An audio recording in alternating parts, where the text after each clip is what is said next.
In this video, I am going to tell you about custom visuals. So custom visuals is important, and as we have seen in our previous videos, how we have practically implemented all these visuals, which we have taken it from here. You can see chart, line chart, column chart, all these all these charts which we have tried and implemented here in this. However, there are some custom visuals which we can implement, and this has been created by different developers or maybe Microsoft. It is provided by the Microsoft, and that can be we can get it from the website of the Microsoft. Here the link for that is available in the video description as well.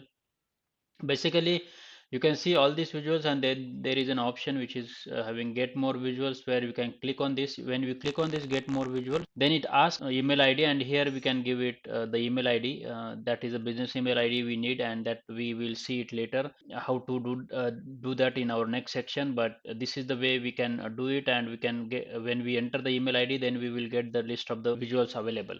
However, there is one more section which is available, import a visual from file, means that means we can get it from our system, which is located, means which are saved in our system, and we can import it there. So how to get that? This is the website which is available, which has all these visuals which are available. You can see there are different visuals. It's some description as well, and you can get it now, means whether it is free. Some of them are not free, so maybe some additional purchase may be required. You can see that, but wherever you see free, you can download it from here by giving the email ID, and then you can use it. Once you download it in our system, then back to here, and you can just click on this import, and then means wherever it is saved, you can just open it from here, and then we can use it in our project. That is how we can do that.